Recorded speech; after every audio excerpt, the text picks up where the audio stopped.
Started life as an airplane designer. Went to Lamar University in Texas, and then worked at General Dynamics in Fort Worth. I don't know, you told me about the YB-57. I don't know what other planes you worked on up there, but B-58s, B-36s, F-16s, F-111s, and B-57Fs.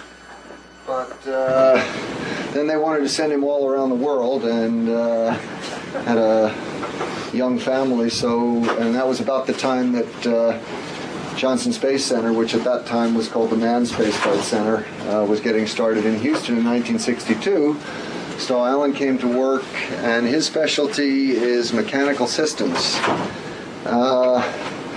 We had a little discussion last night about some of the things that he's designed, but for me, one of the most amazing is the landing gear on the lunar module.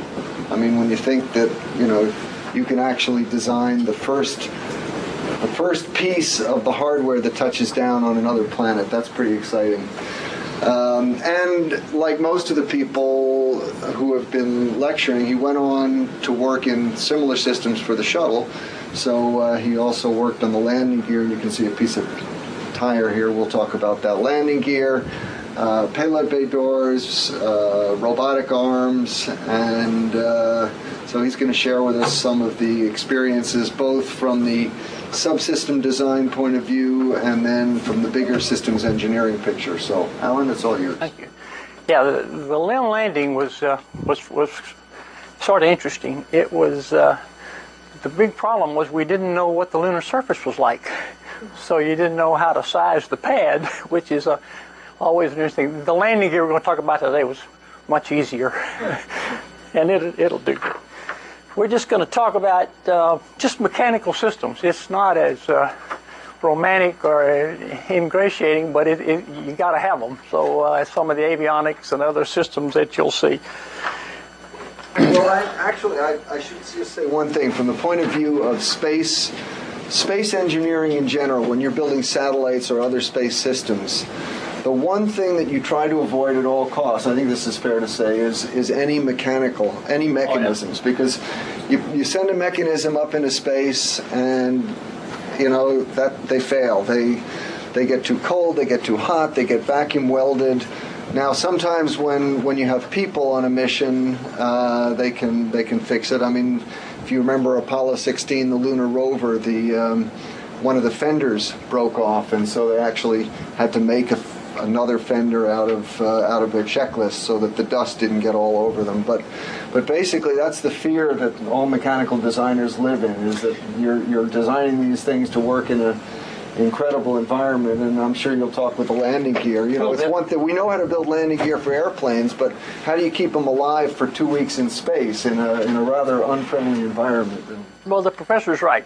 The problem you have is when you get these mechanical systems, if you have a lot of linkages, you're afraid they're going to weld themselves together. And we never had that happen, but it certainly could. This is the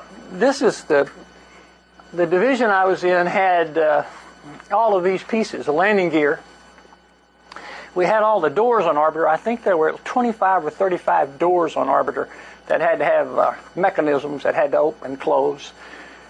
We built the repair tools. We had a set of tools for these fellows to use, that if that door, the payload door, didn't close, that was really a bad day. So we put some tools on board, a little winch and a lot of cutting tools, and you'll see some of that. The manipulator, these are pretty well things that have done before. We had never done one of these before. That's a whole different animal. The separation system was for the separation system for the external tank. There were 3 big separation systems. It was not only a mechanical system, but it was a pyro system. It was an explosive type system. Believe it or not, we had the seats. We had the ejection seats on about the first 4 or 5 flights. We used the SR-71 Blackbird seats, and we never had to use them, thank goodness. We also had the docking system. We had the Apollo system. We had the Apollo Soyuz, and if you look at the orbiter, it is a very, very close to Apollo Soyuz with a little bit of modification to it. that's the whole system, but fear not, we're not going to talk about all of those because that's just too many to talk about. We're going to talk about two. We'll talk about the landing gear, wheels, brakes, and tires. And we've been building these for a long time. It's more empirical design than I ever realized when we got into it. We'd never built a manipulator before, and we started this as a technology study, and it ended up being the main cargo handling piece on the Arbiter. Also, we did a lot of coordination and integration. All mechanical systems depend a lot on other people. He tells me that he's going to emphasize systems engineering, and I'd like to second that because it's very important that you know that. When you look at the systems engineering, by the way, you don't have to be silent. If you want to speak, now's the time. Just here for a day. Essentially, I'm going to talk about this. All engineers love the design part. I did. I found out that there was a little more to it than I first suspected. If you look at requirements, schedules, cost, and weight, most of the engineering work you think would be here in the requirements. Once they're set, sometimes they're very difficult to change. On Arbiter, they were very difficult to change. And we may have gotten some requirements that maybe we could have done a little better with had we changed them early. And you'll see the results of that, particularly on the landing gear. That is probably the number one thing that we worry about at Johnson. We like to keep these guys where they come back, and so that's a big. Now, this right here, these pieces right here are really engineering sort of things that you can. They relate to physics and maybe even Newtonian mechanics. These don't. Those are really estimates that somebody makes early, and what they end up being is a refinement process. Most of these equations these fellows use from here are really empirically developed over many years. They say, here's the way this goes, and but all of these end up being estimates. So you think you're going to work there, but these three right here, schedule, cost, and particularly for us in the aerospace, weight turns out to be a big driver. In fact, it will tell you what you're going to have to do in many cases. Well, we're going to talk a lot about that. Talk a little bit about test. I presume you all in your labs do a little testing of some sort, but we do a lot. We do development testing early on. For the manipulator, we did a little more than that. We do qualification testing, which says, okay, I'm going to go test this thing and see if it meets all the specifications that somebody has designed for it, or the requirements. And last but not least, after all of that is done, you do what's called verification and certification test, and it is ready. It should be ready for flight. Now, I don't know what industries you're going to work on, but even in avionics, if all of you are avionics people, which I said, no, there's not an avionics. There's a mechanical guy. Good. Avionics, even in there, you'll have some sort of validation and certification test, and these will drive you too. Then after all this is done, we did a flight test program, and the initial test came back from there, made us do some changes on this. And then you always get this. Engineers are never satisfied with just making it good. Better is what they want. And program manager, where's Aaron? He's not here today, so I don't have to worry. But program managers don't like that, because what happens is this goes up and this goes up, and they don't like, and that slows down, and that's not what they want to do. So we have to go back and do that. Enough of the intro, and here is the. These were essentially the first requirements that I could conjure up after all these years. You got to remember, this was 30 years ago, so some of these may be a little off, but they're about right. The free fall, it was going to be a free fall gear. We're just going to get it started, open the doors, and let the aerodynamics and just the weight of it drop that gear down and lock it in place. The gear extension time was nominally 10 seconds. That was the max that we ever wanted. It would probably go down at about 6 or 7, but and we normally said, okay, the landing velocity, we don't want to drop that gear. Or once the gear is down, we don't want to go more than 225 knots. Remember, this is early in the early 70s, and we're still trying to figure out what we're going to do. But you got to have some requirements to start with, and these were the ones we started with. We had a runway, and we said, okay, the runway is going to be 12,500 feet. We'd like 15,000 feet, but because of the flight that the Arbiter took, there were landing sites all over the world. So we had to be sure that we would get the landing sites with the 12,500 feet at least. Crosswinds. When you're coming in for a landing, if you have a crosswind, 15 knots was about it. We'll chat a little bit about that. The deceleration, that was just for the brakes. And we had three hydraulic sources that we could use. There were some auxiliary power units in the back that powered up the hydraulic system, and we had about 3 sources. Most aircraft just have 2 and a pneumatic system. We did not have a pneumatic system, but that worked very well, by the way. The steering is nose gear steering. In the hand controllers, you could steer the front nose gear, and it would go plus or minus 9 degrees. The turnover angle, if you just take 2 wheels and turn it over, the max that you could ever get out of that was about 63 degrees. So this set of requirements is about what we started with. And not to stop you, here's some more. These turn out to be really pretty critical. They have, we'll call them critical conditions that the Arbiter has to meet. And this is landing weights versus sink rate, and that's just how fast you're coming when you hit the runway. At 214,000 pounds, we were going to say, okay, we can take a sink rate of 9.6 feet per second, which is pretty fast. And this is nominal. If you go to orbit and you come back and you make a nominal landing, if it's 230,000 pounds, it's about 6 feet per second. See, I came in yesterday on an 880, an MD 880, and the landing speed was, I asked the pilot what he landed at, and it was about 130 knots. And I think the weight of that thing is about 150 to 170,000 pounds. So we're coming in with no engines. So we're coming in pretty fast here to do that and set down. We have another, this is an abort condition. If one of the mission controllers called an abort, take off, turn around, and come back to the Cape.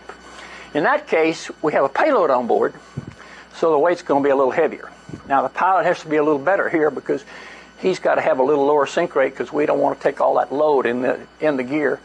This does put it, in fact, the transatlantic landing, when I was working, there were only 2 sites. One was at Dakar, across the Atlantic, and the other was at Rota, I think Newfoundland. In Spain. Huh? Rota was in Spain. Yeah, Spain. In Rota, Spain. I think Newfoundland now is one for the high inclination ones. Yeah. Well, and AOA was once around. You go up the orbit, you come right back down on the next time around, so you get back to the Cape. That was essentially what we had. This particular one was a driver also because in the early days, the Air Force wanted to have a mission like this where you go up once, you deploy a satellite, and you come back around, and they were only one single orbit, and you come back around. Now, getting those payload bay doors open and getting the satellite out was, to say the least, it was an interesting design problem to do that. You don't have a lot of time. But anyway, these were the other drivers that you had to do. These are the ones that really drive you because they'll tell you what the loads are in the system. And this just tells you that all NASA guys have these acronyms, and this is a set of circumstances that says we want fail operational, fail safe. So if it fails first, you can still operate it. If it fails again, and you at least are fail safe, and you'll at least preserve the crew. So we usually use fail op, fail safe, fail op, fail safe. In this case, the landing gear, we only had 2, but we had a whole lot of ways to get this gear down. And I'll show you what this is. It's kind of complicated to take a look at, but if you release the gear, it starts to fall just by gravity, but then we have a little hydraulic assist, and then we have a pyro backup. Whether you want that pyro to fire or not, it's going to fire every time you drop the gear. So when the gear comes out, it comes out backwards, and the flow, the airflow is this way, which drops the gear down and locks it into place. Now that gear is not a light gear. I mean, it's pretty heavy. You know, you're talking about 400 or 500 pounds coming down, and that's just the nose. The main gears are larger. And then the mains, they operate about the same way, and I'll show you where all this stuff is. I have a little drawing here that'll get you going. The professor and I talked a little bit about design. Yes. You only drop the landing gear a few seconds before landing, and so if one fails, you still have time to do all the others? I'm sorry.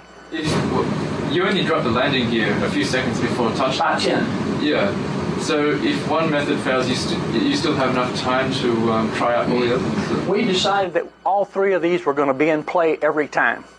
We made sure that we get that gear down. I mean, that's really a bad day if that gear is not down. Well, all you do from the cockpit is just put down the gear handle, and then everything works at once. Everything works. So you don't have to decide, has the gear gone down, and if not, do something else. It just all works.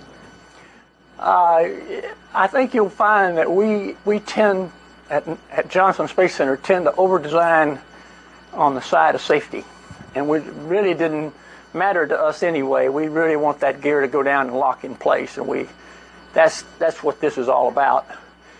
The other things that we worried about, and probably where the requirements on this particular vehicle were the weakest. We said we could turn this thing around in 30 to 60 days at the Cape after every flight.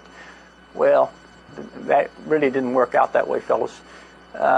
When you have that many systems on board, and there's so much to take a look at after you've gone to a flight, just the post-flight operations is a long time, and I'm not sure we ever made 30 days ever. We may have made 60 once, I think, but I'm not sure. And the other thing was the pad stay time. First flight, as I recall, was on the pad for about 4 to 6 months, and now you've got to make all your systems work. It's like having shelf life on this thing. You've got to make this thing work. It's got to function. So that was the other one, and that was a big problem for us, particularly when we're talking about tires. You know, they leak. You sure don't want to have those tires leaking in about 4 to 6 months. We had no landing propulsion system. Once those guys came in, it was all energy management from an altitude, all the way in. The landing velocities were rather high. The weights were rather high. Probably some of you fly. Let's see, 737 weighs about, I'd say 160 to 170,000 pounds, and they come in just right at about a maximum 175 miles an hour. But we're coming in with no engines at about 200. So that turned out. The runway touchdown point, I've got a little drawing of a runway, and I'll show you what that is. That turned out to be a real key issue. When we started out, that 12,500 feet I showed you was actually 10,000. And after a while, we decided without engines and without reverse thrusters, we really couldn't do that. So that not only affected the Cape design, but it affected where in the world we could land this thing. We had, I think Guam was the other place. We could go to Anderson Air Force Base on Guam, right? Yeah. And here's what frightens all mechanical engineers: limited testing. We were only going to have about 3 or 4 flights. We were going to have 5, it worked so well that they decided to go with 4, and everybody gritted their teeth on that one because we really wanted one more flight. So these are some more requirements of sorts, but these are sort of outside requirements that you can't. You have to take what you get, and so when you do design work or whatever field you're going to work in, you're going to find you're not always your own boss on this. You have to go with what you got, and I think that's part of the systems engineering that they're. We were told that the idea for moving the orbiter with the 747 wasn't brought up immediately, and that it was going to be try to be moved with like strap-on engines. So this part about no in-flight retraction, that opposed to the first design of the orbiter, actually, the early designs had engines on, had jet engines, but the weight. Remember we talked about the weight earlier? The weight just drove that out. We couldn't do that. Plus, when you re-enter with those engines, you got another problem with all the heating, and you probably have the fuel that you have to worry about. So you got a lot of problems. It says no in-flight retraction. So would that have been a bigger problem, like a real big problem to have to retract those things in flight? Yeah. Well, it'd cost you weight. It'd cost you money and weight. Remember those two things I tell you up there? It would cost you money and weight. Remember now, Congress is a finicky bunch. You don't go back to them unless you really have to get the money. So if Aaron's here, he could probably give you a lecture on that. He used to lecture me on that, as a matter of fact. The carrier aircraft for ferry, one of the guys in our division, a gentleman who just passed away recently, was named John Kiker, had been a B-24 pilot and had really that. He and another fellow named Owen Morris built a little model of the 747 and a model of the Arbiter, and they actually flew it. Wingspan was about like that, and they actually flew it to see if it would be all right to put that Arbiter on top of that model. And by golly, surprise, it worked like a charm. Also, when they flew that model, they found that they had on entry they had a different setting on their elevon than what was being projected, and lo and behold, they went back and they found yes, they did, and they changed it. So that was we don't have any in-flight retraction for what you were talking about. We get the gear stored on the pad and ready to go, and as I said, we want to be sure it comes down when we tell it to come down.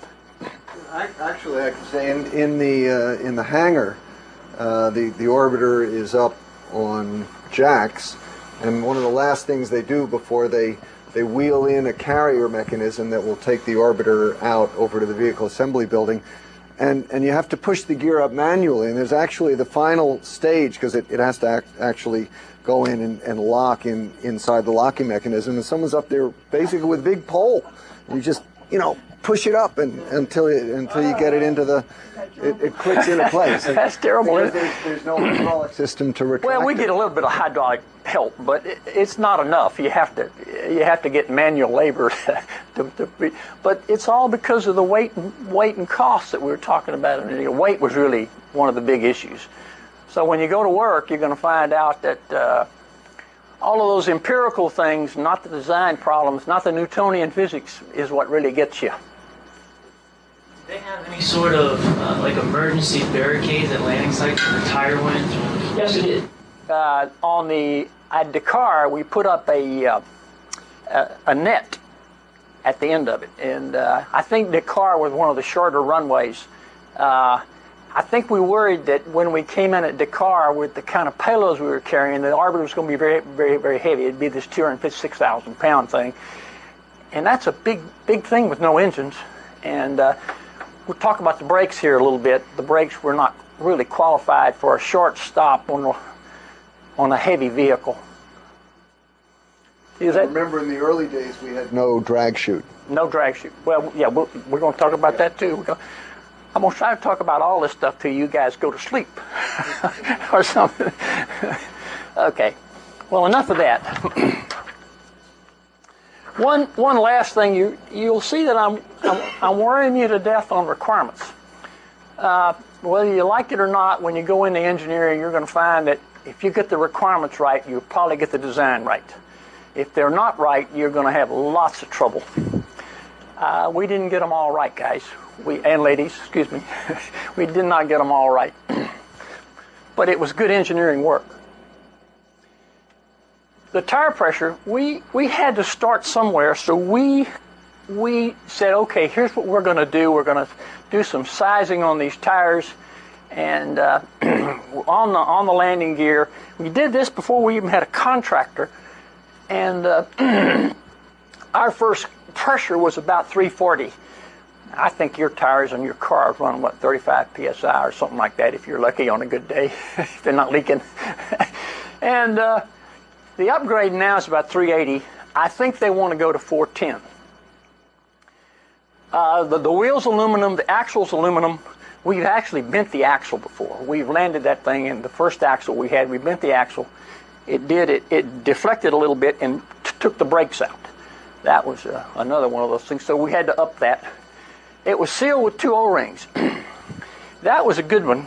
That was good to start with. The initial design had that. As a matter of fact, it was great because that 4 months that we had to stay on the pad for the first flight, we got no leakage, which was good. The initial brake pads were beryllium. Now, beryllium has one great feature that everybody liked. The Langley Research Center had been working on brakes, and they were using beryllium. Goodrich had been working with the beryllium, and it turns out that it has a great heat transfer capability. And we thought that was really going to be good. And what do you say in your jargon? Wrong. Wrong. It was wrong. It did not work out right. We had 4 rotors to start with. We have 5 now. If you ever look at your brakes, I've got a picture up here, but they're just like the brakes, the front wheel brakes on your car. They have a caliper, and you just put a pad on it. But we have more pads than you do. You'll see some more about this. This really got us. The negative angle of attack. If you ever looked at the orbiter when it's sitting on the runway, it sits nose down. And when you come in and you drop that nose down, it's going to load up that main gear, and you'll see what that does. So that might be all of the requirements that I had to start with, but here's what the wheel looks like. This particular drawing, or little graph, is really what we started with. These are the summary things that we began with, and this is the nose gear. And there's probably 2 or 3 things on here that are really important that we had to worry about. One was the static load, and the other was the weight of this thing. This is all aluminum, and we didn't want those going up. At the time, the rated inflation pressure for the nose was 300. I think it's still a little more than that, but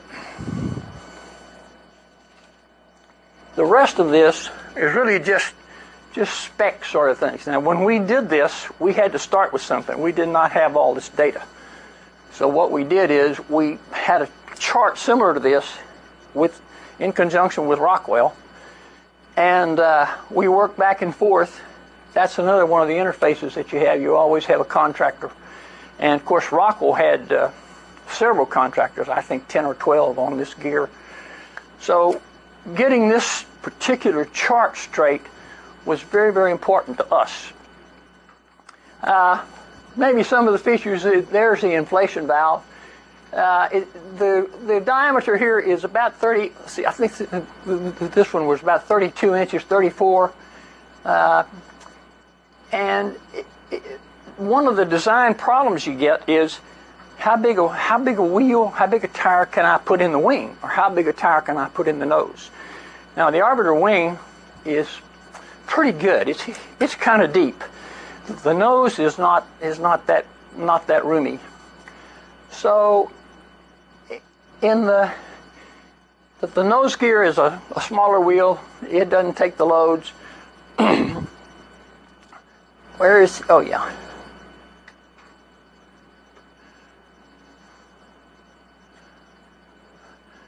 that is low right now. I think that's a little higher than what it is.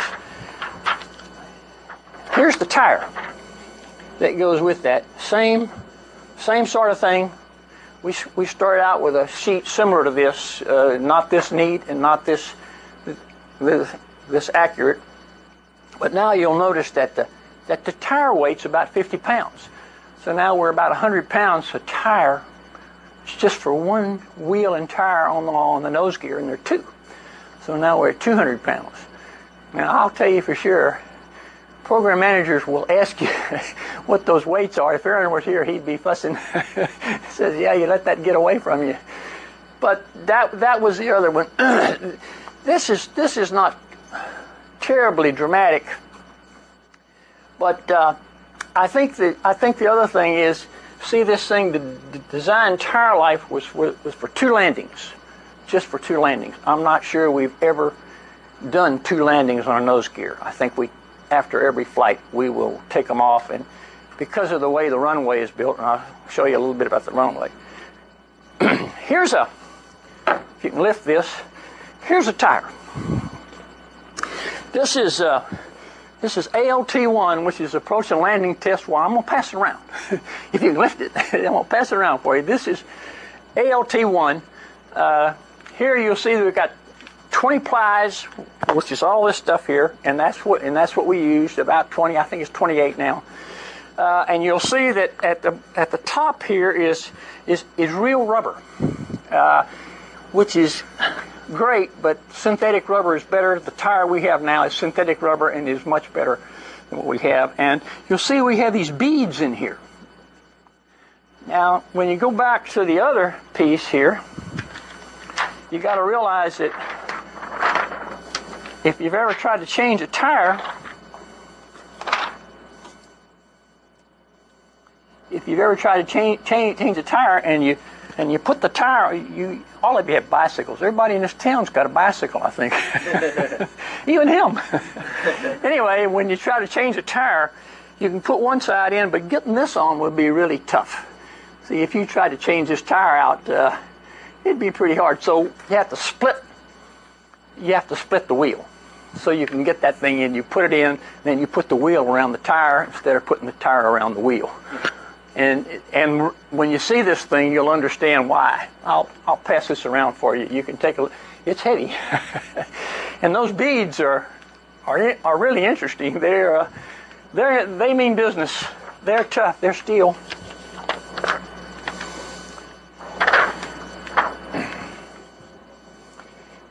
Here's a nose gear. This is STS 95. Where were you on 95? Oh, I've got yours in here. I have the one I've got yours in here. I've got yours in here. Yeah, well, I'm going to let you tell it. I'm going to tell him. I'm going to have to get on the other side here just a minute. This hit pretty hard. And if you take a look, you can barely see it right there, but a chunk of rubber came off. And it's that good rubber that I was telling you. It's the natural rubber. So the ones we have now are better. And when these tires hit, I think this particular one, they dropped the nose gear on rotation early. And I think when they did, they hit the tough part of the concrete at the cape, and you just get rubber everywhere. Smoke and rubber and all kinds of stuff. You can see it's about 30, I think these are 32 or 34, but the guys are there, and you can't, these are things that you really have to go and handle with care. They're big. You'll note there are no brakes on this front tire, so we'll get that in a little bit.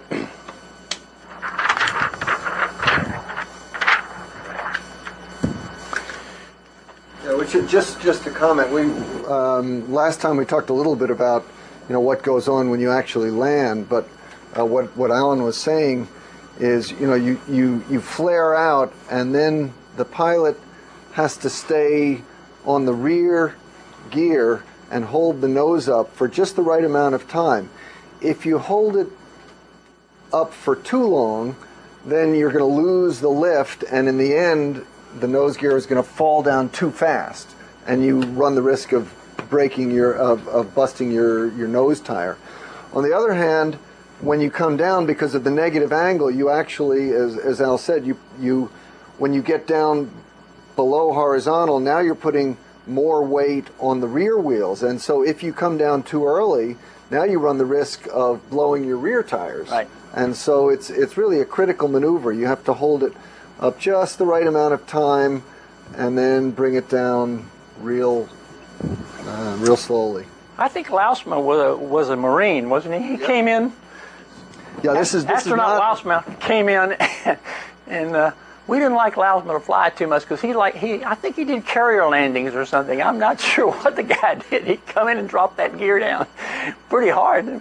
We'd all cringe, thinking those tires were going to go. Okay, now we saw the nose gear. This is a repeat performance, except now we got to make this wheel so we can put the brakes on it. We got to put the gear, we got to put the wheels on, and now it's the same thing. Now I'm going to tell you a little bit about integration with other people. In the landing gear world, we were at the mercy of the structures people. You really wanted to be friends with them because they told you what the loads were. And coordination with those people was really critical. And I'm sure you're going to find that if you're in any kind of construction whatsoever, all the structures folks, you want to get them early on. And the other people you want in there early are the operations people. Those two people are the ones you want very, very early. This load is the right load now. If you just multiply that by 4, you get about 250,000 pounds, 270,000 pounds that we could take. And that's about what you're going to get on that back gear when you come down. You get a little less than that. We have about 20 to 30% margin empirically designed. Now and we tested it at Wright-Patterson. We tested this wheel. This is a single O-ring wheel. The O-ring's about right there. And we tested this at Wright-Patterson with a side load on it, like on the flight he was on. And I had to tell Aaron Cohen that every piece of the wheel came apart, which is not what you want to do with the program manager. But we had to start over. So we did, and we beefed up the wheel. We beefed up the bolts. We found that the 2 O-rings we liked because they were good for leakage, but we also found that when you put them on, that the wheel failed because of the O-rings. Also, they failed because we were putting the wrong lubricant on those bolts, and that took a while. And that particular failure I just talked to you about had both those problems. It had that and the other thing. How can the lubricant cause the wheel to come apart? They couldn't get the right torque on the bolts. they would. I think they put too much torque on the bolts. We never really found out, but when we changed lubricants, that went away. Yeah, I told you. Now this is not Newtonian physics we're talking about here. We're talking about empirical design, and you have to go test this stuff, and we did. Let's see, what was the other point? Here's where the axle fits in here. Then I'll show you where the brakes go here in just a minute. I don't have a main gear tire cut like that one, but it's much larger. It's about 40. I think this one's 42 inches. They tell me that they want to go to 44 inches for a little bigger wheel. In the beginning, we again, it was weight and cost stopped us from going any farther than that. Mainly weight in that case.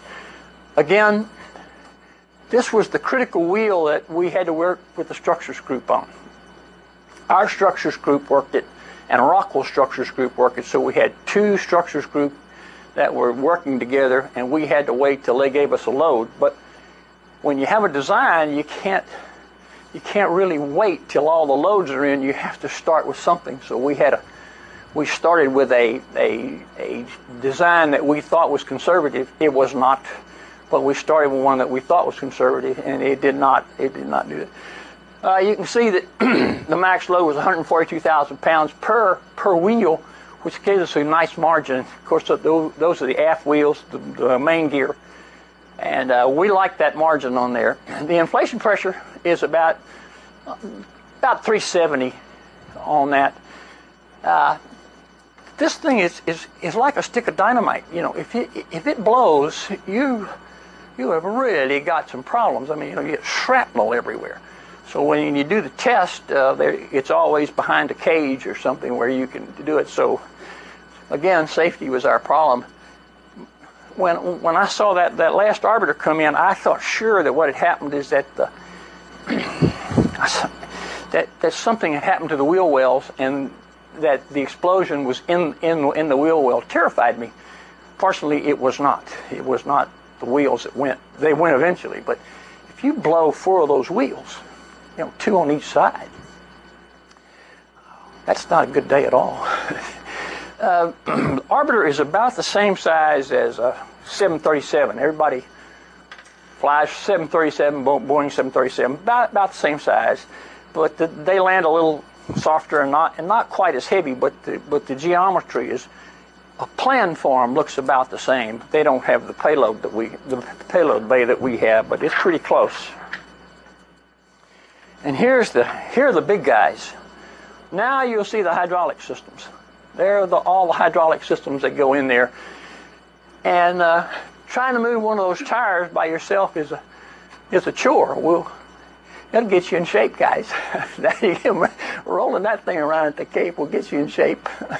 And it's the same thing. It's a split wheel that we have. This one has the same problem. You can't see it, but it's right there. There's a big piece gone from right there, and again, it's the runway. We hit that runway. If you hit the runway on the high, high coarseness, this is what you get. I'm going to show you the runway here in just a minute, or a little sketch of it, and you'll be able to see it. But this, and you can see that's a fairly big strut, and we needed it. How much travel does the strut have? Sorry? How much travel does the strut have? Oh, I would say, after you hit, you mean after it's down and locked? Oh, I'd say probably 6 inches to a foot, just depending on which ones that Rockwell picked. I'm not sure which one they have now. We had a pretty stiff strut to start with. I think they've done a little work on that. That's a good question, by the way. That does affect it a whole lot, because you don't want to drop that gear too low, because you know those doors are open. If you drop that gear too low and that strut goes up, you're gonna get those doors. And there goes that turnaround time we were talking about. There goes the turnaround time. Okay, guys. Another one of my goodies here. This is not the beryllium. The beryllium had one big problem. We thought that the heat transfer was great, but the homogeneity of the heating was not good. You'd get spots. Once you did that, it would warp the brake, and when it warped the brake, then it would do all sorts of bad things. When you look at this, here are the stators, and here are the rotors. This was a rotor. I'm sorry, this was a stator. And what this is they had 2 sets of stators on each of these, and then of course the rotor went all the way around.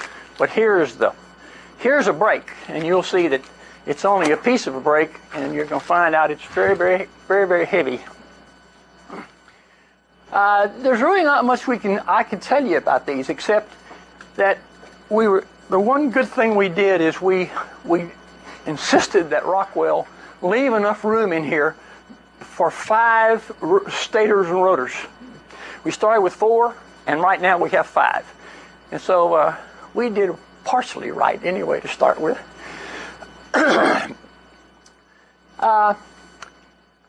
Here's the axle, and this will fit on all of these, and we thought we'd get about 25 stops with this thing, but we don't. I think we probably end up somewhere between 4 and 10. And again, that's just money. And again, that's the turnaround time we were talking about. So all of the things we thought we could do, which was systems engineering things, did not work out quite right. So the stators act as the pads? Yeah. And does the caliper just pushes against it? Just pushes, yeah. Here's the it just shows it this, there's the caliper, so you just close that thing up and you just squeeze those guys together and you watch the smoke come out. Does the caliper float like on a modern, does the caliper float at all like on a modern? We found out that we had to do ARFIS, the hydraulic system. We found out the problem you're talking about, I'm not sure, they had a funny name for it, but it was the one you're getting at. And what was happening is that the brake was cycling because it was not ARFISed. Once we ARFISed that thing, it worked very, very smooth, and it's just like your front wheels. This doesn't look much different than your front wheels, except they're a lot bigger. And how'd you like to have that pad on your car? Never have to have them replaced.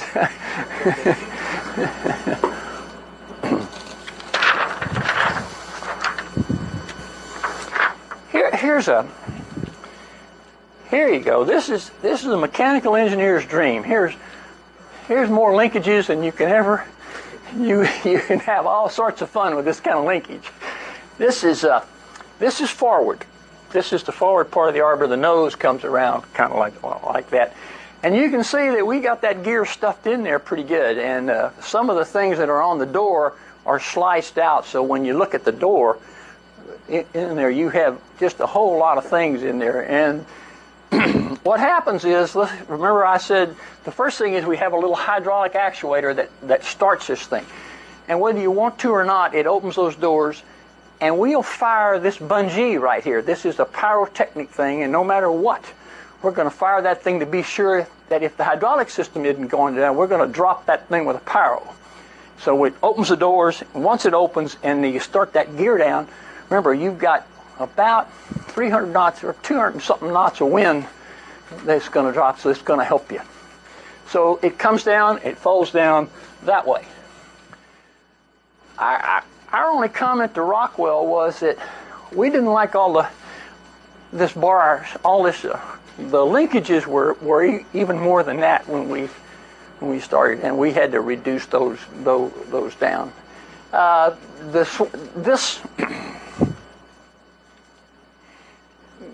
There's a little fitting right up here that you can get a little bit of help to get the thing back up, but you do need the guys with their poles, shoving it back up. I can't too close to this rascal. Well, there's the wheel, and once it's down, there's no brake on that one. This is the forward one. This will give you a little better idea. This doesn't look too much different. Forward's this way. If you go that way, see the gear has come down and is now locked into place. And you can see in the other picture, you couldn't see these little yokes, but when the strut comes up, those yokes come up and grab it. So there's the extender strut. Essentially, the drag strut is a solid piece. I'm not sure what you could say other than the fact that that's right there is the booster actuator that I was talking about, the pyro actuator, and it's going to fire every time, no matter what. Same thing for the mains, except they're bigger. One of the problems we had with this particular one were these doors. Those are big doors. They're bigger than probably two of these tables, maybe like that, and wider. So they're big. Now, and the problem is sealing them. When you're coming in and you're going to re-enter, you got to get a seal on there that's going to work. Most of these were bulb seals, so you just put the freel in and they squeeze closed. There's no seal sticking out. These have got, of course, it's got the re-entry material on it. But again, these were part of our problem, and those seals were probably the trickiest things that we had. And here, Professor, is that extend retract actuator, but it won't do it all. You can hook up a hydraulic system, get this gear back. I'm sorry, forwards that way. You can get that gear back up, but you need a lot of help. Again, it was a weight problem.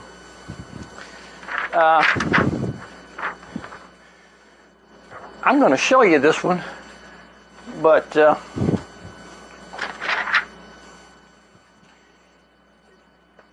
I had to go to the Space Center Houston because I couldn't get an orbiter I had to go get a picture of.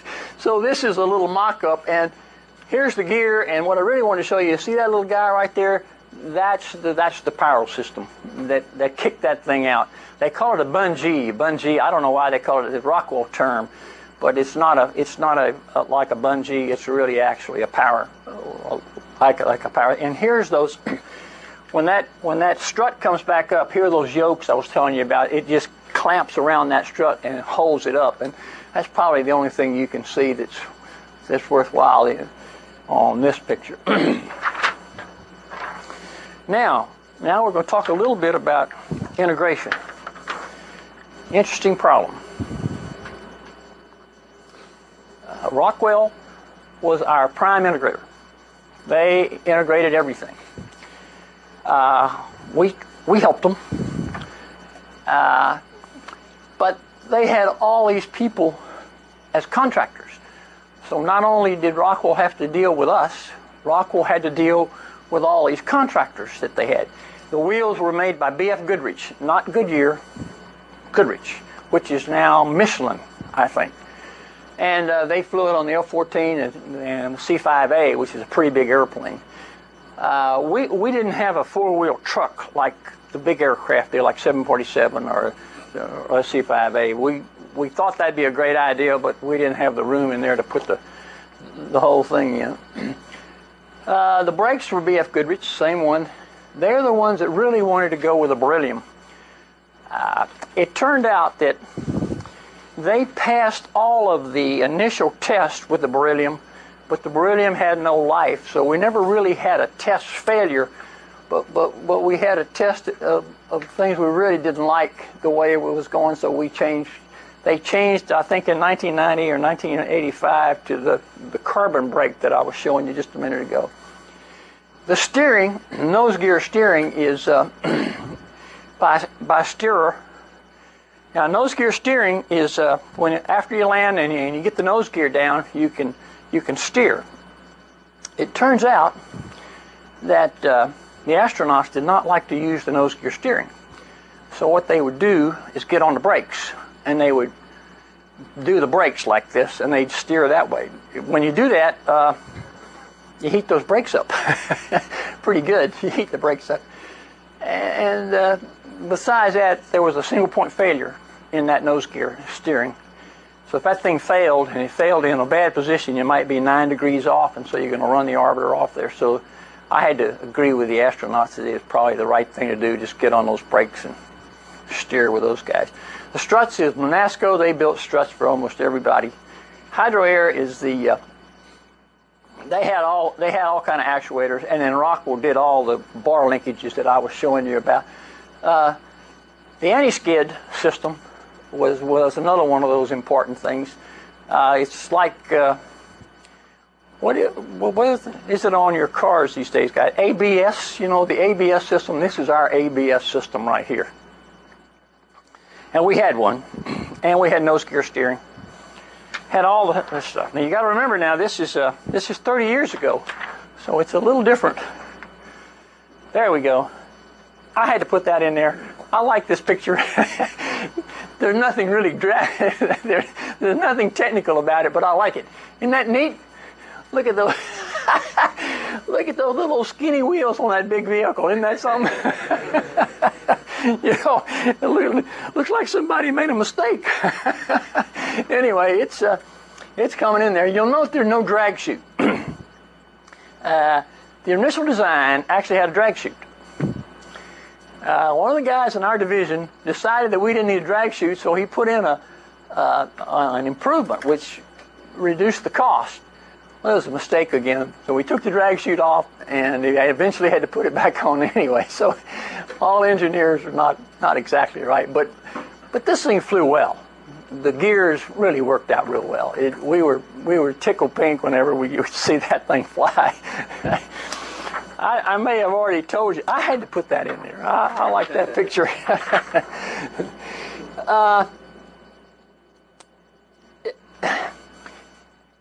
This was a dilemma. The tires never really failed to the spec that we gave them.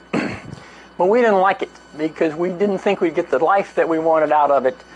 And so we had running discussions, maybe not battles, but certainly running discussions with Goodrich on that tire. We got excessive testing, tire damage on a dynamometer test, where you do all the testing and we put the side loads on, and we just didn't like what was happening. Even though it passed this, when we went to, say, 20% over, we're really getting failures that we really didn't like. And we knew from the very beginning after the test that we were not going to get the 5 or 6 landings that we thought with every tire set. On the mains, you get 1 landing, and that's it. And you can see why you get these big humps off. I think they're better with the new runway, or with the way they fix the runway. The wheel, I talked about that. The wheel cracked. We had a wheel crack with a load.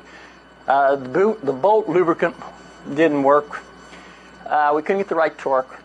The O-ring the 2 O-rings caused a failure in the split wheel. The bolts broke, and we failed a 1,000-mile test. Now, that doesn't sound great, does it? But it really was, because this is an empirical design, and it worked fine because it met the spec that we had.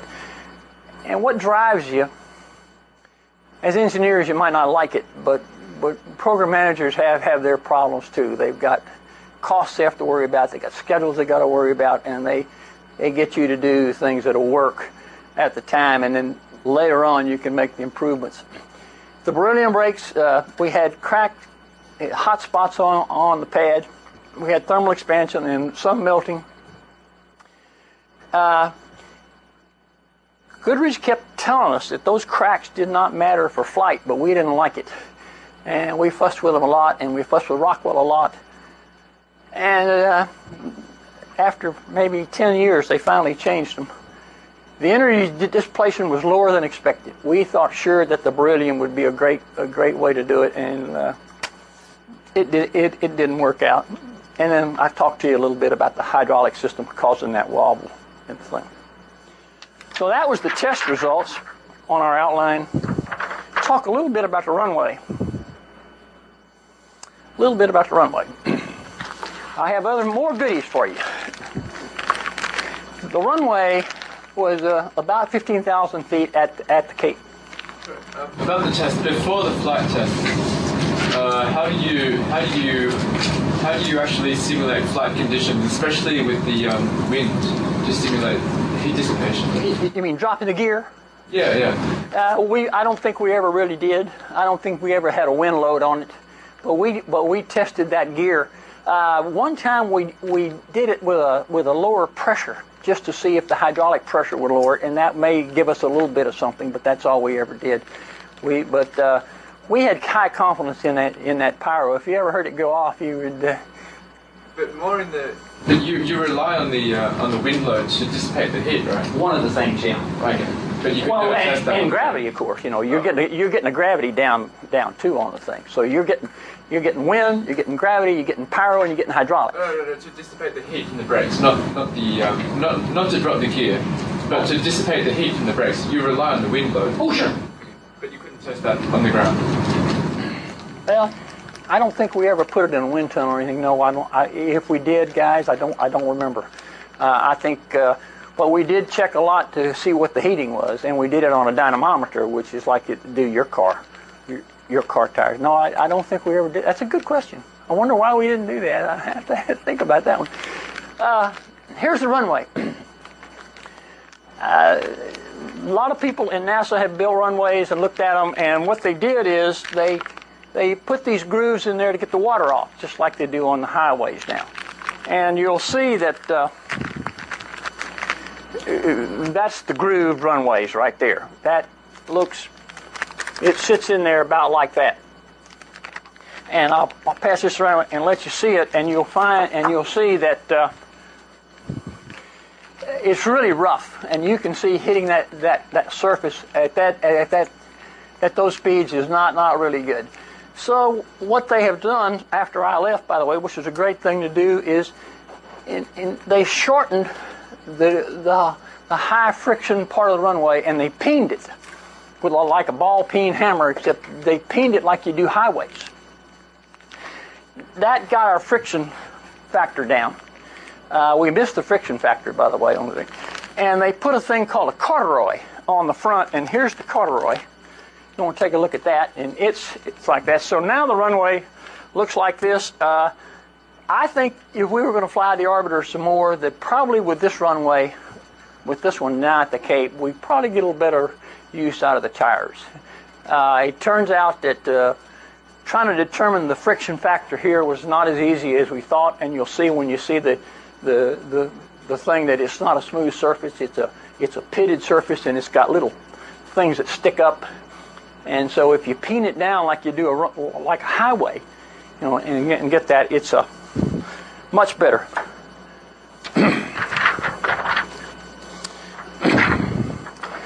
Okay, now we've gone through the requirements, we've gone through some of the testing. Now let's talk about operational findings that we found on this thing. Remember, if you're going to be an engineer, which you are, I hope, you're going to find out that all three of these things will be a problem for you. You'll have to look at the requirements, you'll have to look at the testing, and you'll have to look at the operations of the thing. If you work for a company, they'll put you way ahead if you tell them, hey, we ought to go find out how this thing is operating with our customers. Here's what we found. Our deployment velocity was, when we dropped the gear on landing, was 312 knots. Operational, good. We were right on. Landing velocity was 225. We actually came in once at 232, or a little higher than that, and that was the Marine landing. I'm not quite sure. He was still, Lausman was wanting to do those carrier landings. The operational weight was higher. We designed for 214 to 230.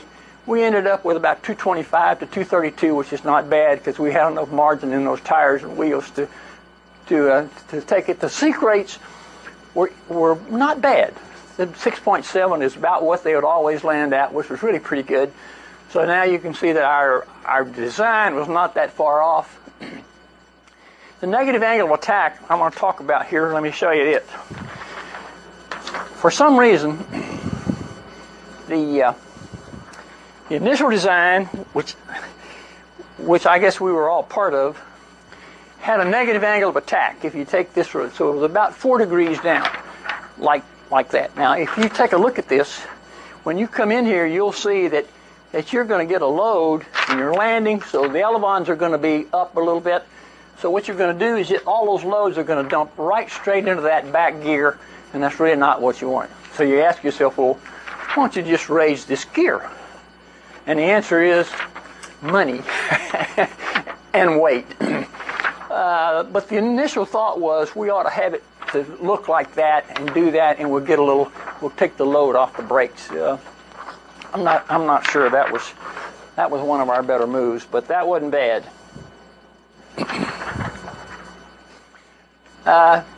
Talked a little bit about this, the negative angle attack. The nose gear steering was never really used. I'm not sure they do it now. I think all... No, they fixed it. Have they? They use it. In fact, it was after our flight. That's when they finally decided to fix it. We're going to talk about his flight in just a minute here. Well, I went to great lengths to get his. We had one tire failure on 51D. And we did, after our operations, we did find that we could get the crew. John Young, who was chief astronaut at the time, said, yes, we're We're going to change how we do the elevons on landing, so we'll take some of the load off that gear.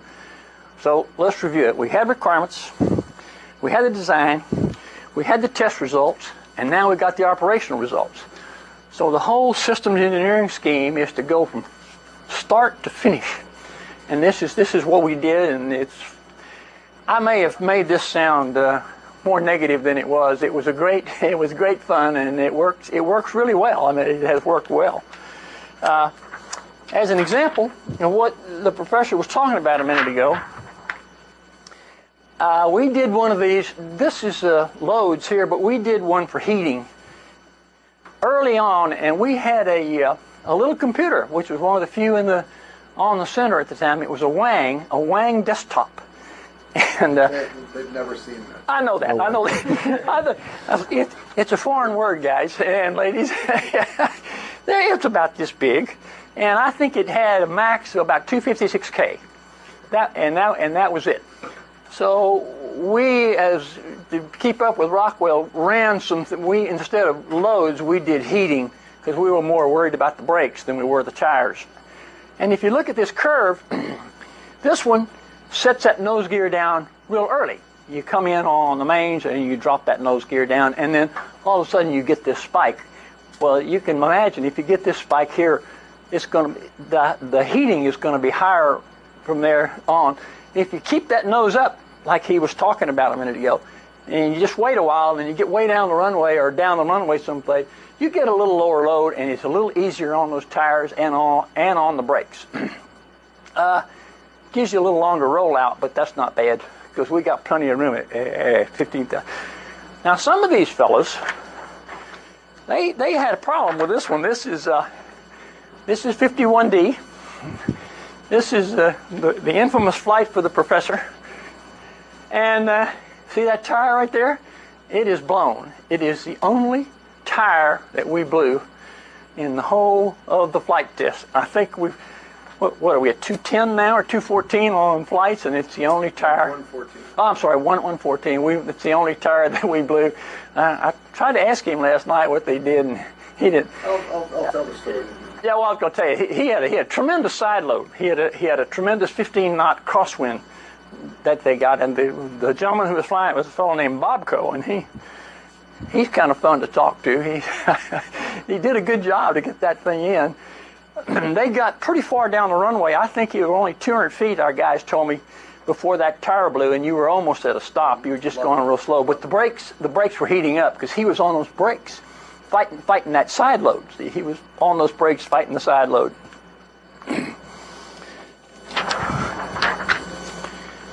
Okay, we'll more operational findings.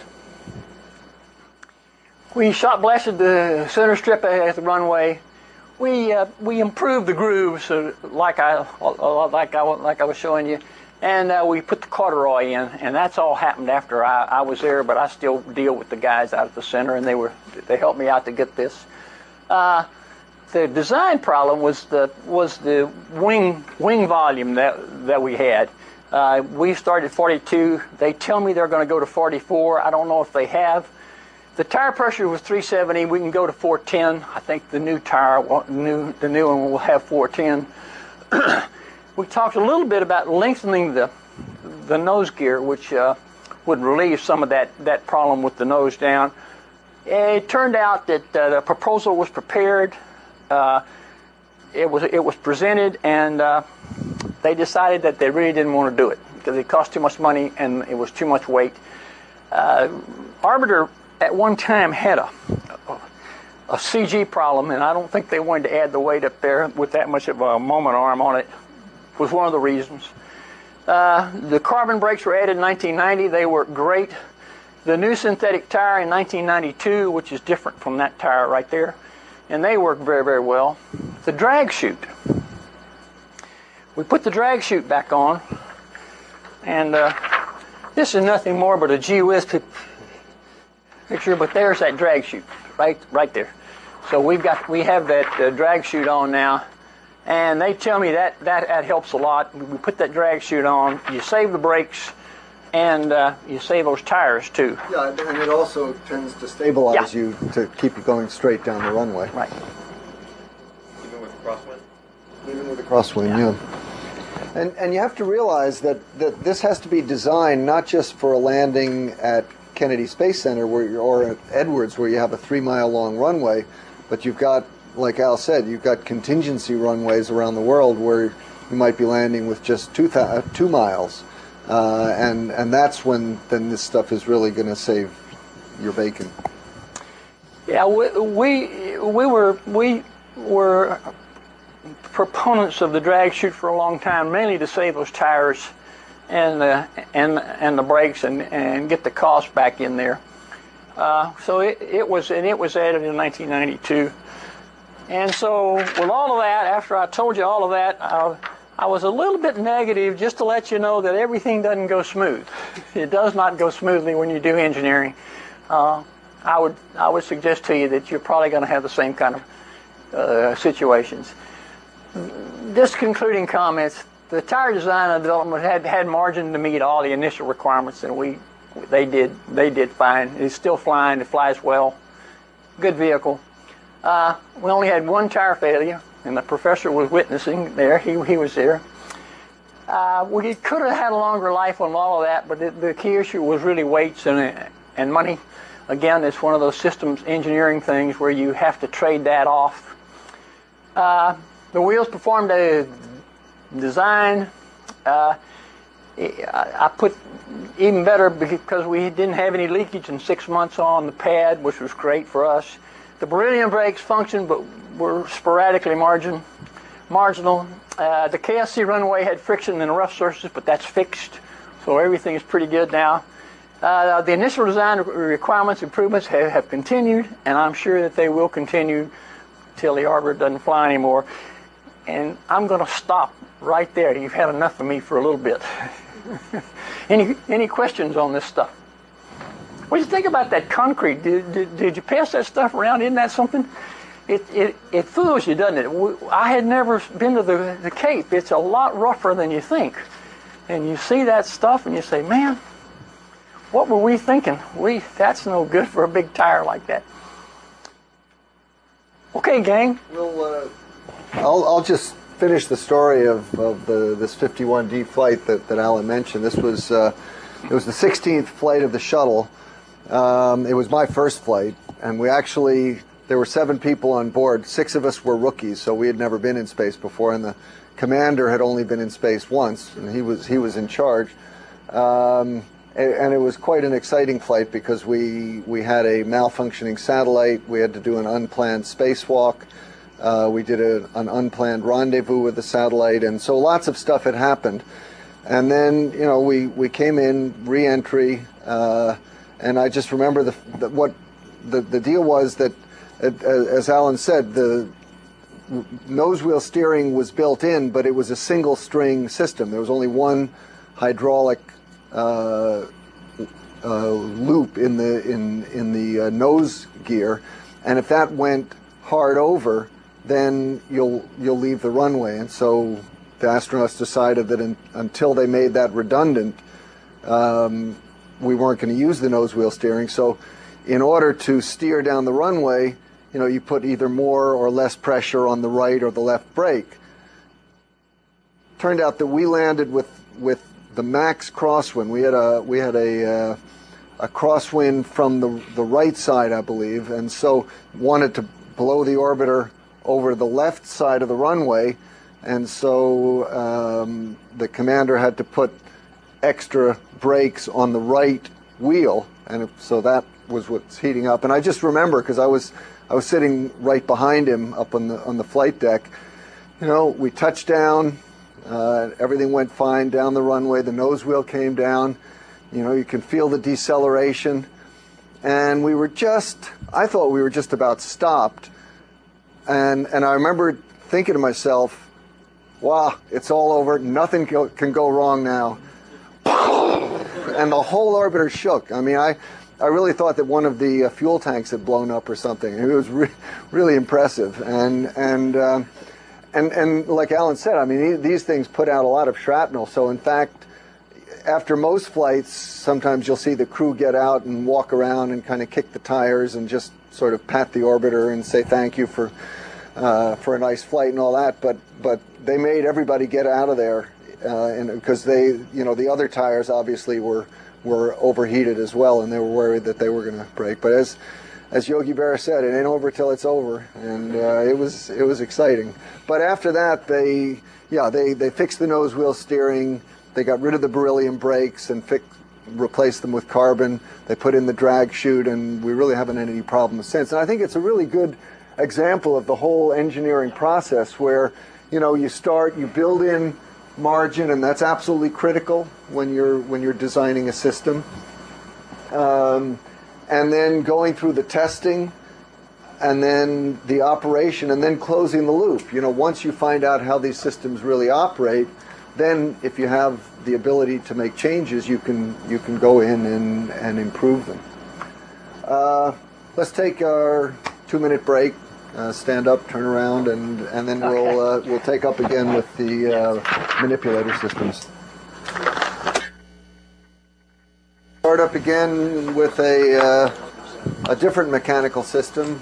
In this case, the manipulator system, which is the space crane. Right, that's a good term for it. It is a space crane. Okay.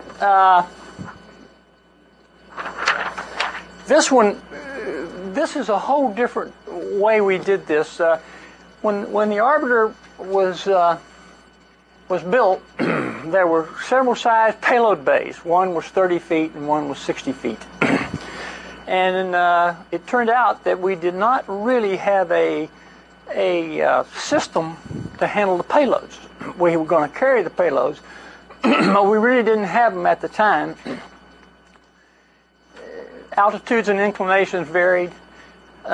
Here was the significant capability we had to do. We had to do 65,000 pounds, 15 foot in diameter, and about 60 feet long. That's about the size of a Greyhound bus. Now, and we really did not have any system to handle it. We had, the thoughts were, don't worry, we'll spring it out, we'll throw it out. But we had no retrieval methods. Besides that, another systems engineering problem. Most of the resources in the program were on the orbiter, or just to get the shuttle flying, and there was really not a lot of attention paid to the payloads in the early days. In addition to that, when you look back, the ongoing programs were Skylab. We had Skylab still going. We had Apollo-Soyuz just about ready to fly. And then the prime objective of the orbiter. So all of these things contributed to the fact that it was a little later in getting this started than perhaps it should have been.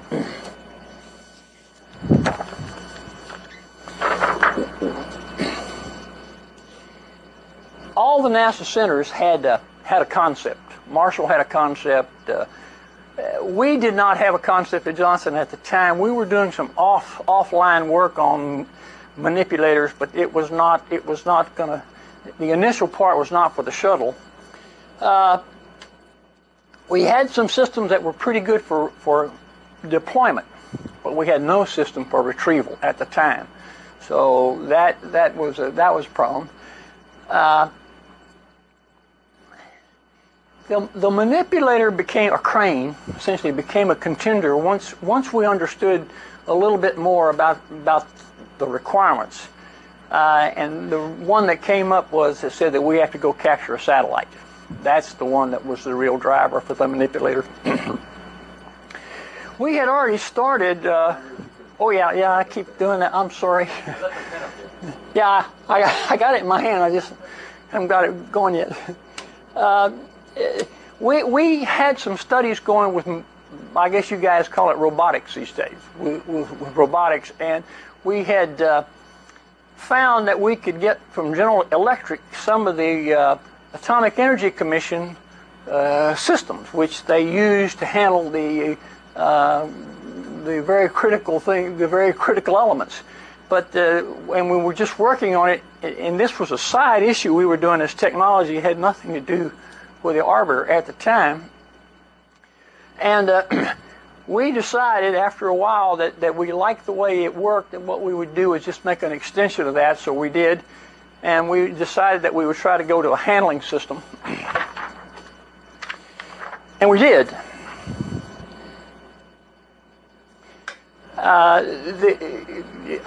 I'm not sure, is master-slave a good term for robotics these days? Let me tell you what a master-slave is.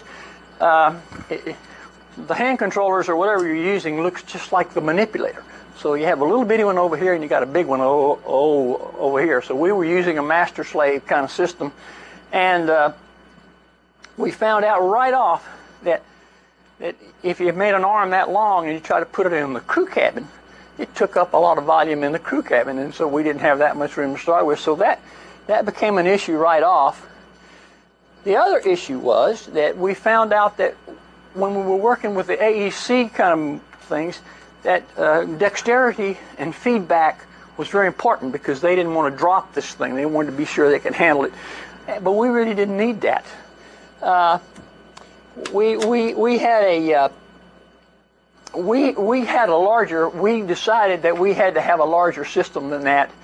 And we also found that during these tests, the fellow would hold his arms up and he'd get tired. We decided if we got a barber, he'd be the guy that we could operate this thing better than any of us. Although that's a 1G problem. That's a 1G problem. Well, even there for training, he would get tired. But we never found a barber that could do it. and we had we kept the master-slave concept for future testing. Just so we understand what a master-slave is, let's take a quick look at this. Here's the master. So you can go over and you can work. You can grab the hand controller right up here, and as you move that hand controller, this piece over here moves exactly like you move the hand controller and the arm. Now that's interesting because if this is 1 foot and that's 50 feet, you get a ratio of about 1 to 50. So instead of being able to move it like we want, you now have to ratchet the thing. So every time you did it, so we took more space in. So we decided that really was not a good idea. In addition to that, we found that the manipulator that we had was really too small for what we really wanted to do. And the other problem was that the GE hydraulic manipulator was probably not what we were going to fly in space. We did not want to fly a hydraulic system that would leak. So now we had a problem between hydraulics and electrics, which now we had to do some modeling on. Of all things, we had some money from the NASA medical group, and we told them what we wanted to do. They gave us some money, and we went and bought a manipulator from GE. They got it from Pittsburgh Plate Glass, and what they would do is it was about 25 to 27 feet long, and it had a suction end effector on it. So what they do is pick up these big pieces of glass and move it. So we bought their manipulator for about $50,000, I think, but it was medical money of all things. And it had a master slave, and it had a vacuum end effector. We decided that there were several things that we had to analyze just to get this thing started. One was the master slave, and we decided we wanted an alternate concept. That one didn't work. The feedback versus fixed hand controllers was the other one. A lot of people wanted feedback. We didn't think that was do you do robotics with feedback here, guys? Any of you in robotics in this thing? Oh, I can tell you anything, can't I? But we didn't think we needed it. The viewing the line of sight turned out to be another issue. When you look at it in the orbiter, we have it at the aft station, and we're looking back. At the time, there were no windows facing aft, but we did for the first time, had put TVs on the orbiter to use it as so the initial test was to see if we could do things with the TV. So we decided that was an issue. The end effector configuration we really never solved till about the end, and that's the thing, that's the grabber that you have to grab this thing with. And the power source we got fairly early, that we did not want to use hydraulics. The other thing was the tip speed, and that's the speed at which the tip of the manipulator has to move so you can do things with it. The problem we had was if we're going to capture a satellite and we had a relative velocity between the orbiter and a satellite, the guy was going to have to move this thing at a certain, but we didn't have a requirement. We didn't have it, so we had to go work on that. Payload and cargo handling was the other. We knew that we were going to handle 65,000 pounds, and the manipulators we've been working on weren't going to do it. And of course, the satellite capture and retrieval was what I've already talked about. So we did a little modeling, and we converted I already did that one.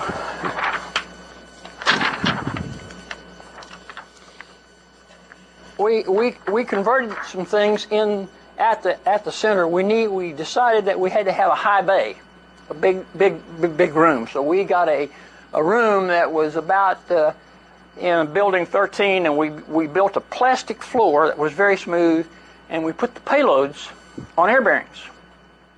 And then we mounted our manipulator right next to it.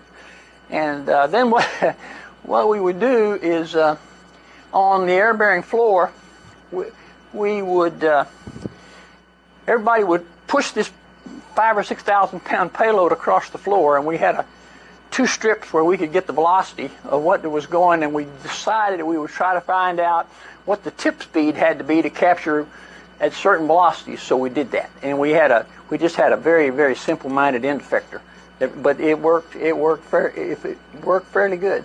We also worked on stationary. These payloads right here. After using this floor for probably a year and a half, we came up with some requirements. We couldn't use a master-slave. The feedback didn't really help us. It was just too big. I'll tell you what, if you ever look at the guys, the linemen these days, that they go up and fix these high lines, their manipulator, their system is similar to what we have. We have a little bit more sophistication in the avionics, but it's very, very similar. Mechanically, they're very, very, very similar. The line of sight would be required. We had an astronaut come over and use the manipulator, and we gave him a TV, and then we put what's called an eye mark recorder on his head. And what this eye mark recorder is, it looked into your eyes, and when you looked at something out here on a TV over here, you could see where he was looking. So then we ran a test to see, while he was operating to capture these satellites, whether he was looking at the satellite, the TV, or whether he was going line of sight. It turned out it was very interesting. It was 60% he was looking line of sight, and 40% on the TV. So at the time there was no aft windows, so we went to Rockwell, and they decided to put the aft windows in. Again, here's one of those problems.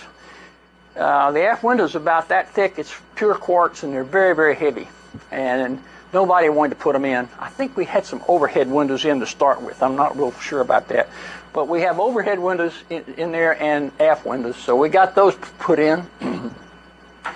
We also defined the end effector speed, the tip speed. We found out that about 1 foot per second was about all he needed, and other than that, probably the satellite was moving so fast and all that it probably wasn't safe to do it. So we settled on that.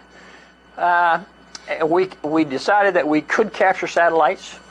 That was done,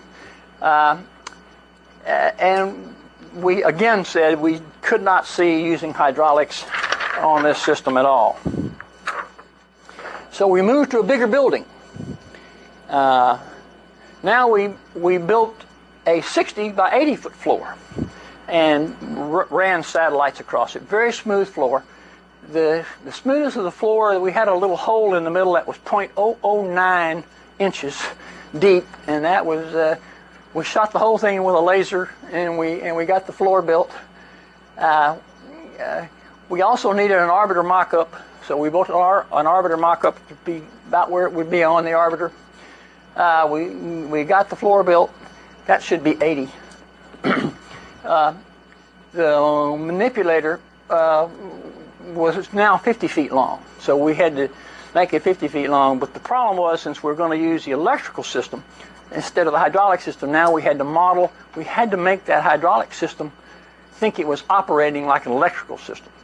So what we did was, on the electrical system, if you put the arm straight out and you lift it, we had a first cut at 100 pounds. Now, in orbit, there's no it's inertia that's going to get you. But on the ground, we said we'll hold this thing out at 100 pounds for the electrical system. So we modeled the hydraulic system to work just like that. Also, we needed a large-scale payload. We did not have any. Remember what I was telling you a minute ago? 60 feet by 15 feet, about the size of a Greyhound bus was what we were trying to work on.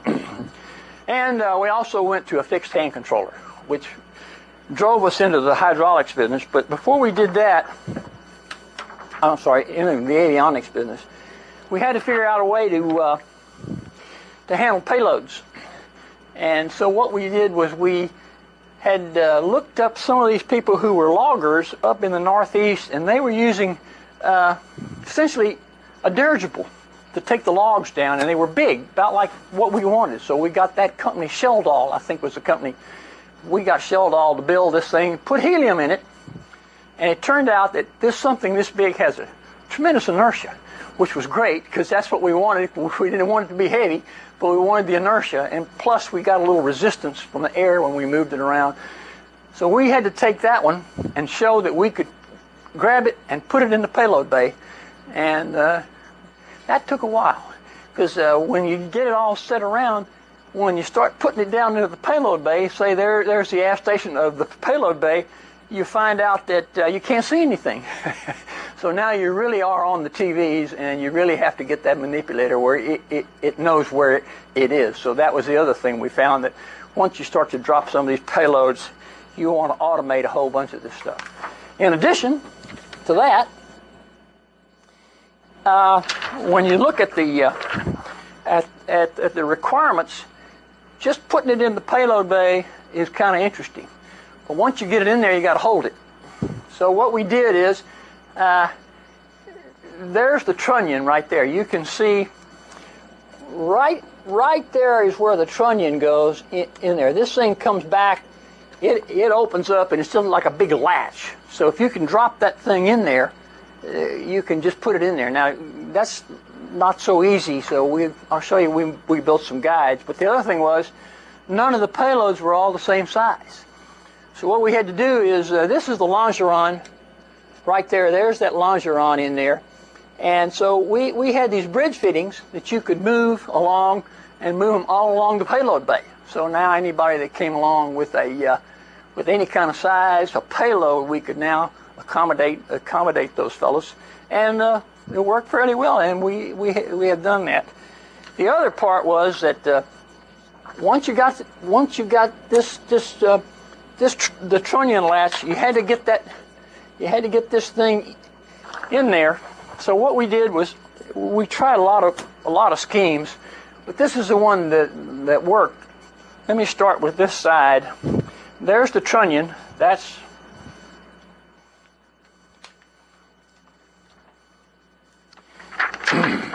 essentially these guys right here.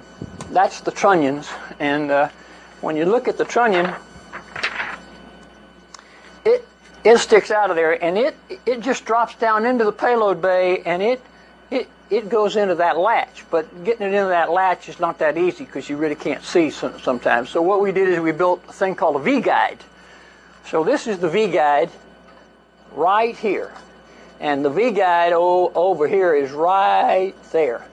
And then we have a scuff plate, so that once you drop it into the V-guide, this scuff plate kept the payload from hitting up against that latch. And they're still using the same. They're still using the same concept. Here's what we really went with, though. We not master slave anymore. I'm sure you've in robotics labs or something. You probably go to hand controllers like this. We went out and looked at a lot of the cranes that people work with, and we found out that these three motors right here, all were parallel.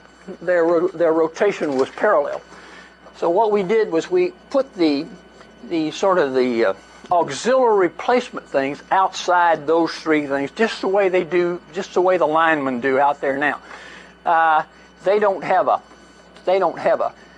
hand controller. They have a switch box, or they have little handles that they use. So that's essentially the configuration that we started with on there. And if you look at it, this is a little more complex. And about this time, we had enough work with the manipulator that we had built in-house. We built a 50-foot model that we could use and prove to the program office that we could handle the payloads. We had the big inflatables, we had the air-bearing floor, and so the program manager, the shuttle program manager says, okay, we're going to go with it, and the Air Force wants it, so we're going to use it. So it became, about that time, the Canadians decided they wanted to be in the space, and they are the ones who came and asked us, could they build it? And the people in Washington said yes. So our division kind of backed off for a while, and they formed a program office with Canadians. Actually, that's a Canadian arm. It's called the Canadarm. Well, you gotta have everything.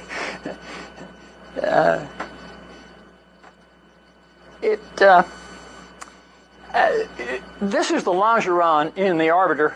This right here is the longeron in the orbiter, and these are just little sort of rest, and they'll latch it in. And you can see that we got the TVs here.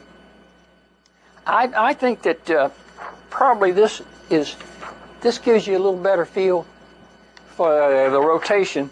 We have one rotation that the first thing we had to do was because when the payload bay doors closed, they closed on top of this thing. So what you had to do was roll the manipulator out, because we had to get it out of the way so there'd be no interference with the payload bay doors.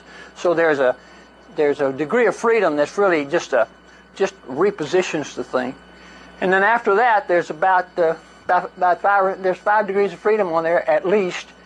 And if you start from the back here, that first joint is a yaw, and then all three of these center joints are translation, and then there's a roll up here, and then there's a pitch up here, so we could go to any place with the end effector. We had the tip speed, and we had enough joints. Problem was that when we did this, and we tried to build some gear trains, and we found out that you didn't want to back drive this arm. If you caught something and it back drived, and we did that a lot with the inflatables, that if you use spur gears, strip the gears out. So we went to roller gears, or essentially the planetary type gears. So I think the Canadians now have all these interior angles, or all of those are roller gears.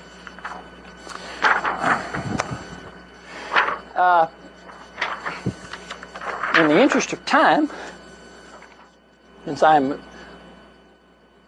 going on, we found that this is here's the manipulator, and now we have this is the aft station, and I have a little better one of that. But about the time that we were just about to get this thing proven, we found out that people in the world were very interested in this thing. We had a Russian general want to come see us.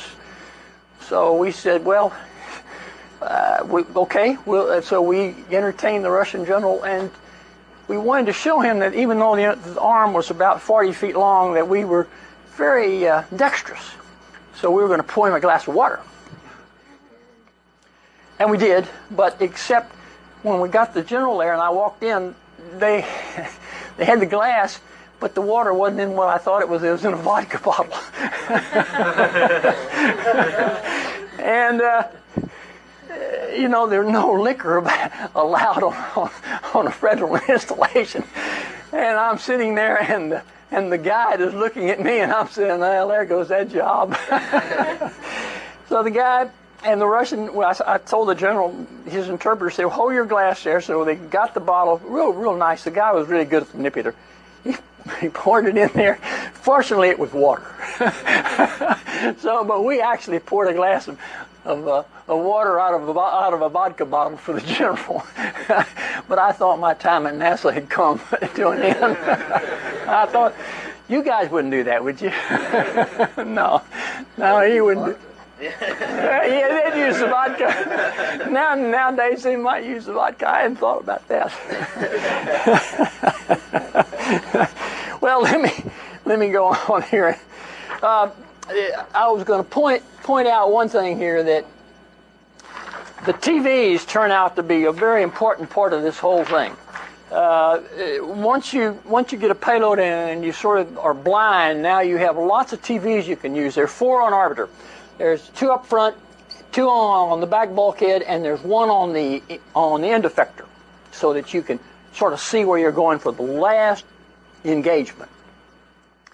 And you can see here, there's the aft station, there are the windows. Now he's got a pretty good line of sight if there's nothing in there. If there's a docking tunnel in there, that makes it a little more difficult. Do you have a docking tunnel when you just had a place where you could set the? My favorite thing for this gentleman is that fixing the Hubble to me was the greatest thing that we've ever done. I hope they do it again sometimes. And the manipulator always plays a part in that. The only other thing that we did that was interesting, early on we built an end effector where the astronaut could stand on it. Our first cut at this was to do it like the guys that do the high lines, and we put all the controls out on the end effector. The Canadians did not like that. It complicated the things. Remember, we only had about 120 kilobytes total for our computers, for the computer for this thing, and that was it. So they didn't want to waste any more, and they didn't want all the weight. So I guess the astronauts or someone says, okay, we'll go with just a foot stand, and then we'll control it from the aft station here. And I think that's the way you do it now, isn't it? Yeah. But it was a tough battle. But weight and cost won out again, guys. It's tough. It's tough to beat them.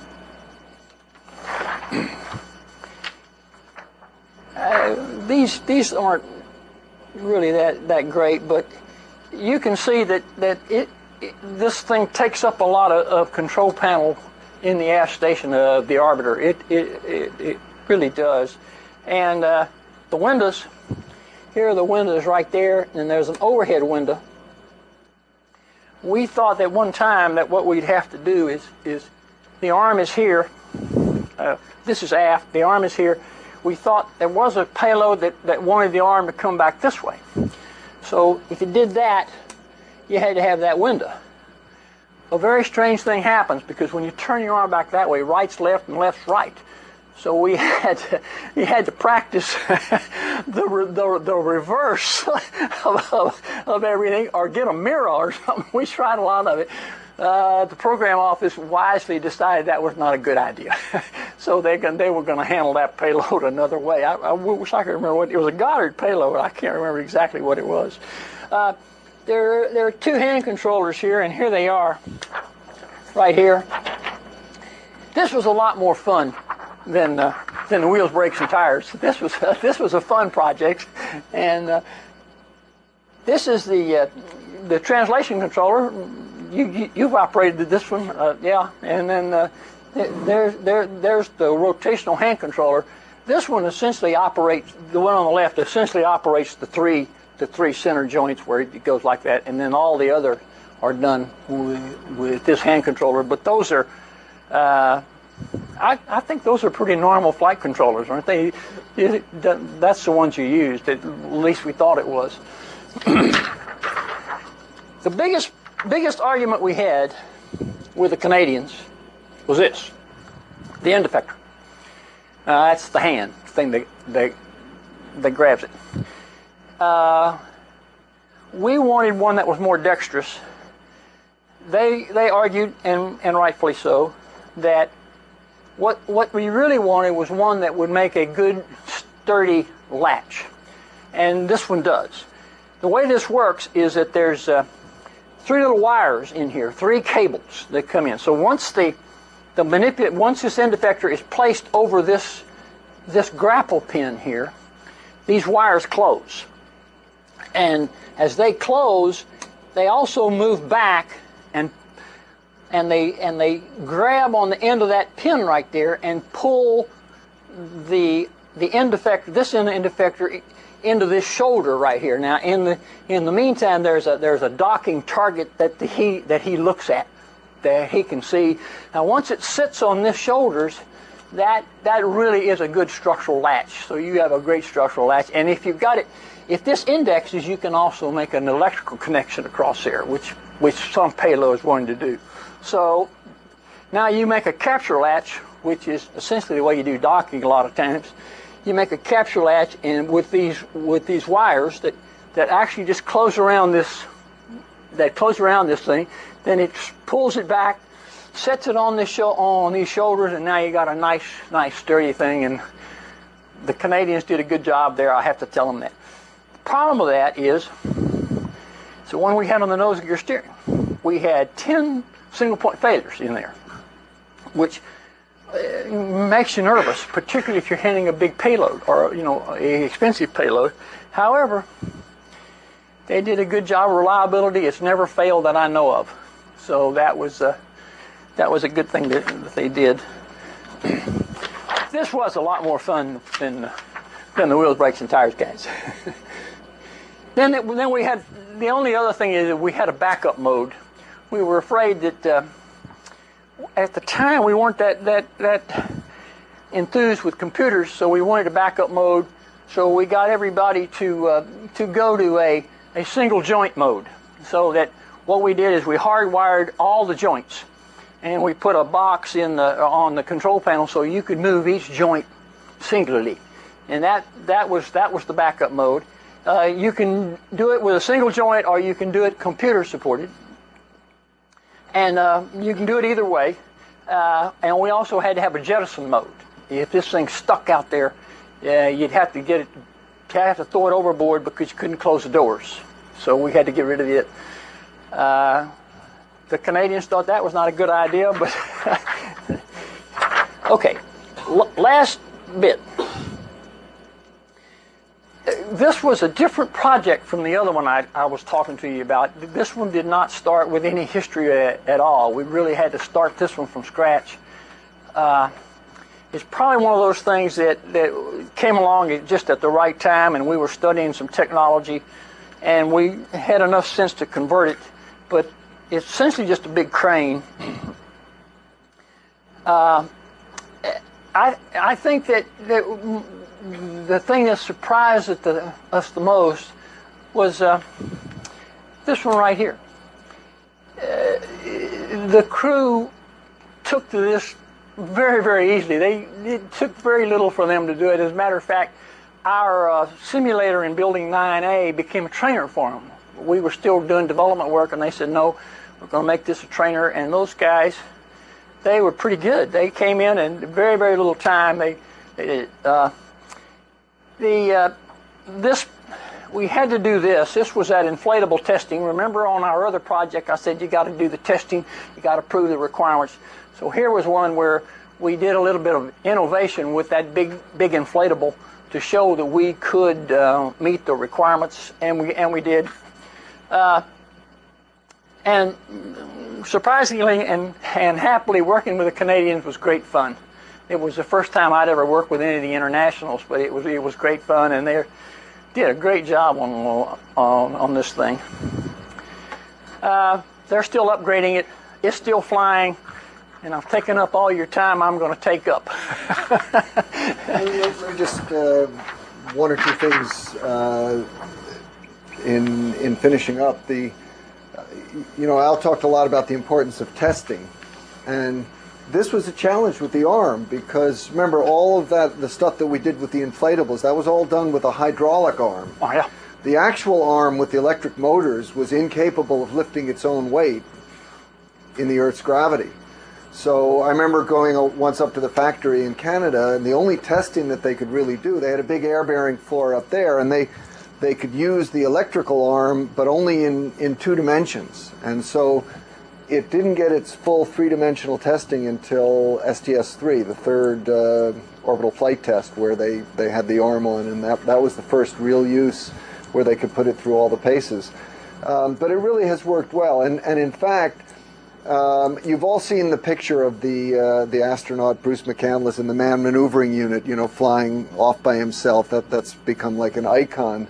The reason that was originally built and fielded was because people didn't think that the manipulator arm would actually have the capability of grabbing onto a moving or rotating satellite, and so the idea was that the astronauts would have to go and catch it, and then fly it or stabilize it so that you could come pick it up with the manipulator. But on the Solar Maximum repair, actually, turned out that they couldn't catch it with the manipulator because there was a configuration problem and they couldn't latch it, and so they actually had to go after it with the manipulator arm while it was spinning, and they were able to get it. And in fact, a lot of work that we did in simulators showed that the manipulator had a lot better capability than we originally thought it would. So that in well, it was Terry Hart who actually caught it. There was Pinky Nelson who went out.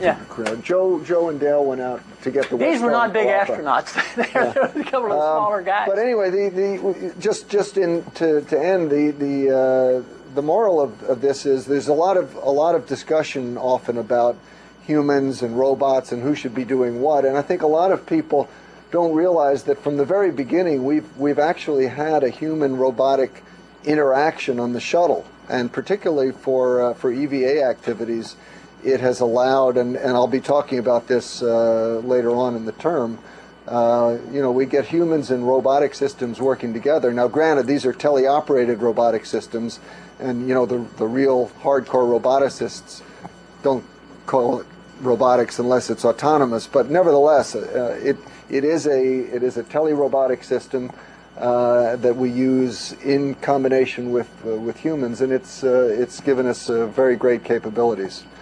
Okay, we'll see you on Thursday, and let's see, that's there's a lot of stuff: OHMS, RCS, fuel cells, auxiliary power unit, and hydraulic systems. So, and also we'll be looking for the outline, the first cut on your reports. Yeah, Henry will regale you with all of that. Henry. And let's thank Alan. Yeah, thank you.